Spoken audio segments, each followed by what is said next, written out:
날마다 쓰는 나의 신앙일기 TV 데일리 큐티 나무향기입니다. 오늘은 3월 17일 금요일입니다. 오늘 함께 묵상할 성경 본문은 창세기 5장 12절에서 24절입니다. 게나는 70세에 마할랄레를 낳았고 마할랄레를 낳은 후 840년을 지내며 자녀들을 낳았으며 그는 910세를 살고 죽었더라. 마할랄레는 65세에 야렛을 낳았고 야렛을 낳은 후 830년을 지내며 자녀를 낳았으며 그는 895세를 살고 죽었더라. 야렛은 162세에 에녹을 낳았고 에녹을 낳은 후 800년을 지내며 자녀들을 낳았으며 그는 962세를 살고 죽었더라. 에녹은 65세에 무드셀라를 낳았고 무드셀라를 낳은 후 300년을 하나님과 동행하며 자녀들을 낳았으며 그는 365세를 살았더라. 에녹이 하나님과 동행하더니 하나님이 그를 데려가심으로 세상에 있지 아니하였더라.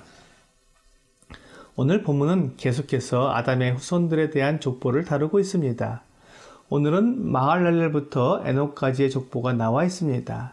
창세기 4장에 나온 가인의 족보는 그들이 얼마나 하나님으로부터 멀리 떨어졌는가를 보여주고 있고 셋의 족보를 통해서는 그래도 계속해서 하나님과 함께하는 사람들이 나오는 것을 보여주고 있습니다. 이것을 통해 부모가 자녀에게 미치는 영향이 얼마나 큰지 알 수 있습니다.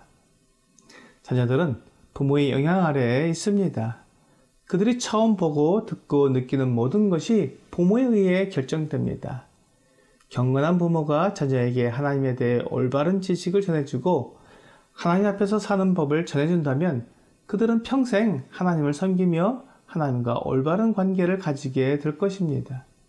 하지만 부모가 하나님을 떠난 삶을 살면서 하나님에 대한 올바른 지식을 전해주지 않고 하나님을 오해하며 믿을 수 없게 한다면 자녀들은 평생 하나님과 관계없는 무의미한 삶을 살아가게 될 것입니다.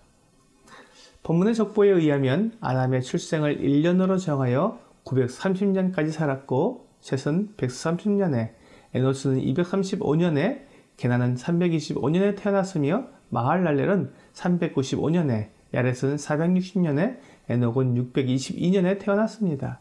그들은 모두 아담과 함께 살았습니다. 에녹은 아담과 함께 300년 이상을 살았습니다. 그리고 아담이 죽은 지 얼마 안 되어 하나님께서 데려가셨습니다. 에녹은 65세가 되었을 때 무드셀라를 낳고 그 후로 300년을 하나님과 동행했다고 되어 있습니다. 이것이 에녹의 삶을 단적으로 보여주는 기록입니다. 그의 삶은 하나님과 동행한 삶이었습니다. 가인은 하나님께 쫓겨나서 방황하는 삶이었지만 에녹은 하나님과 가까이 지냈던 것입니다. 사실 하나님과 동행하는 삶이란 표현은 매우 특별합니다. 아담도 하나님과 동행했다는 평을 듣지 못했습니다. 아담과 하와는 하나님께 지음을 받은 특별한 사람들이었지만 그리고 하나님과 교제하는 놀라운 특권을 누린 사람들이었지만 에덴 동산에서 쫓겨난 이후 하나님과 동행했다는 기록은 에녹에게서만 볼 수 있습니다. 에녹은 아담과 하와도 누리지 못한 하나님과의 동행을 300년간 누렸습니다. 동행이란 같이 길을 간다는 말입니다. 다른 사람과 함께 길을 가기 위해서는 뜻이 같아야 합니다. 구약성경 아모스 3장 3절은 두 사람의 뜻이 같지 않은데 어찌 동행하겠으며 라고 말씀하고 있습니다. 뜻이 같아야 함께 길을 갈 수 있다는 말입니다. 하나님과 뜻이 같지 않으면 하나님과 동행할 수 없습니다.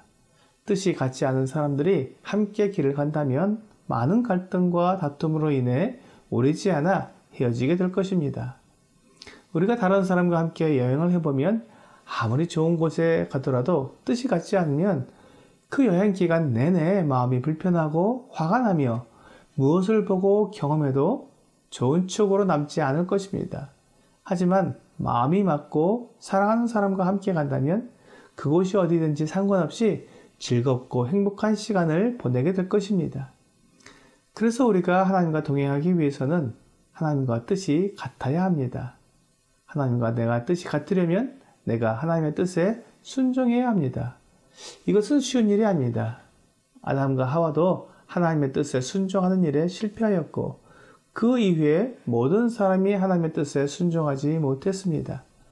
사람이 선악을 알게 하는 나무의 열매를 먹은 이후 선악의 기준이 사람에게 주어졌기 때문에 하나님의 뜻이 나에게 맞지 않으면 그 일을 하고 싶지 않게 되는 것입니다. 그러므로 하나님의 뜻에 내 뜻을 맞춘다는 것은 나에게 좋든 싫든 하나님의 뜻을 받아들여야 하는 것입니다.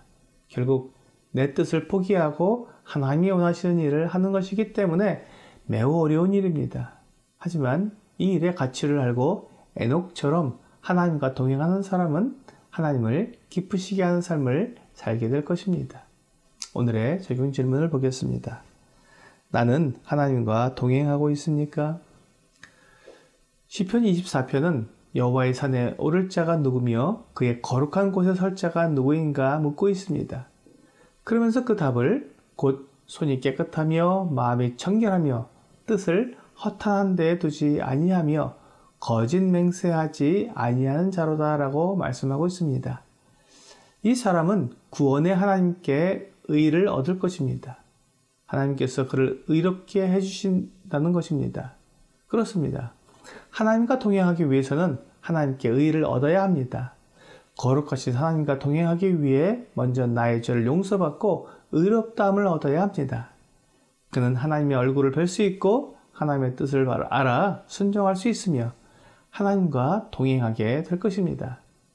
오늘 나의 죄와 더러운 것을 하나님께 고백하고 용서함을 받으며 하나님께서 그 아들 예수 그리스도를 통해 주시는 의를 얻어서 하나님과 동행하는 여러분과 제가 되기를 주 예수님의 이름으로 기도합니다.